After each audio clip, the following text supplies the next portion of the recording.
Dalam mengantisipasi lonjakan penumpang menjelang musim mudik Lebaran 2026, PT Pelayaran Nasional Indonesia atau PT Pelni Persero mulai melakukan persiapan matang pada seluruh armada dan pelabuhan keberangkatan kapal. Sejalan dengan kebijakan stimulus ekonomi pemerintah, tahun ini Pelni kembali menggelar program mudik gratis BUMN. Selain menyiapkan tiket gratis, Pelni juga mengatur strategi frekuensi pelayaran serta memastikan fasilitas penunjang kenyamanan penumpang.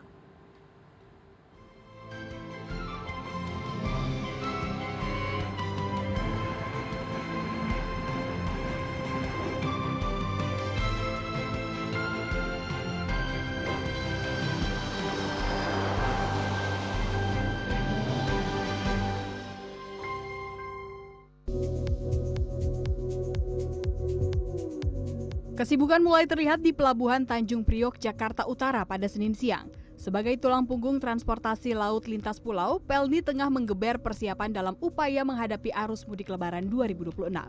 Dalam mengantisipasi lonjakan pemudik pada angkutan Lebaran tahun ini, Pelni mengoperasikan 55 kapal yang terdiri dari 25 kapal penumpang dan 30 kapal perintis dengan total kapasitas yang disiapkan mencapai lebih dari 56.000 penumpang. Selain itu, untuk mengoptimalkan daya angkut dan mengakomodasi kepadatan di pelabuhan-pelabuhan utama, Pelni juga melakukan strategi penyesuaian rute dan jadwal kapal PSO. Dengan strategi tersebut, proyeksi jumlah penumpang angkutan lebaran kapal laut akan mencapai 641.025 orang. Hal ini diproyeksikan meningkat sebesar 9% dibandingkan proyeksi trayek reguler kapal. Terlebih di tahun ini, animo masyarakat yang bermudik menggunakan moda kapal laut diprediksi melonjak seiring dengan adanya kebijakan stimulus ekonomi dari pemerintah. Menyikapi hal tersebut, Pelni memastikan kesiapan aspek keselamatan dan kenyamanan perjalanan kapal. Seluruh kapal Pelni yang beroperasi telah melaksanakan docking dan ram check. Pelni juga menjamin seluruh kapal penumpang laik laut untuk berlayar. Direktur Utama Pelni, Tri Andayani menyebut bahwa pemerintah telah menyiapkan stimulus ekonomi berupa program tiket gratis bersama rekan BUMN lainnya. Hal ini merupakan bentuk dukungan nyata untuk meringankan biaya masyarakat yang akan pulang ke kampung halaman. Pada tahun ini pemerintah telah menganggarkan 42 miliar rupiah pada stimulus ekonomi angkutan lebaran untuk Pelni, dengan proyeksi penyerapan sebanyak lebih dari 445.000 tiket. Dalam hal tersebut, Pelni berperan sebagai operator yang melaksanakan kebijakan tersebut di lapangan.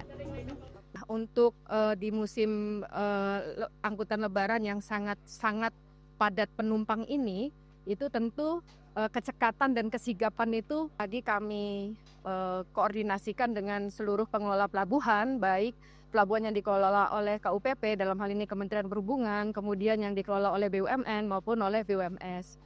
Terkait itu juga kami berkoordinasi dengan seluruh pengelola pelabuhan. Biasanya kami juga telah melakukan review atas kondisi-kondisi di beberapa pelabuhan yang kami mintakan untuk menjadi perhatian. Misalnya ada dermaga-dermaga yang rusak, kemudian yang besi betonnya itu keluar atau dan sebagainya. Kita minta pengelola pelabuhan untuk melakukan perbaikan yang bisa berpotensi merobek lambung kapal ketika kapal kami sandar. Kemudian fasilitas-fasilitas lainnya juga kami koordinasikan dengan teman-teman pelabuhan kita. Untuk dapat mengikuti program tiket gratis dari pemerintah ini, masyarakat cukup mendaftarkan identitas diri dengan KTP dan KK melalui situs resmi Pelni. Pelanggan yang telah terverifikasi baru akan mendapatkan tiket sesuai dengan rute yang dipilih. Adanya peningkatan pelayanan serta pemberian stimulus ekonomi menjelang mudik lebaran ini pun disambut secara antusias oleh warga, terutama bagi mereka yang rutin menggunakan jalur laut untuk kembali ke kampung halaman di tengah tingginya kebutuhan jelang lebaran. Buat pelayanannya, kebersihannya, semua pelayanannya bagus pokoknya. Dari kebersihannya kayak gimana? Kenapa? Dari kebersihannya? Kebersihannya kayak kamar mandi, makanan juga bersih, kayak tempat tidur, ya gitu-gitu aja. Semuanya kebersihan. Dengan mekanisme verifikasi identitas yang ketat, Pelni menjamin keselamatan dan keamanan penumpang menjadi yang utama. Terlebih, jika program stimulus ekonomi ini terbukti sukses menggerakkan ekonomi daerah selama masa mudik, tidak menutup kemungkinan program serupa akan dijadikan kebijakan jangka panjang oleh pemerintah dan juga Pelni.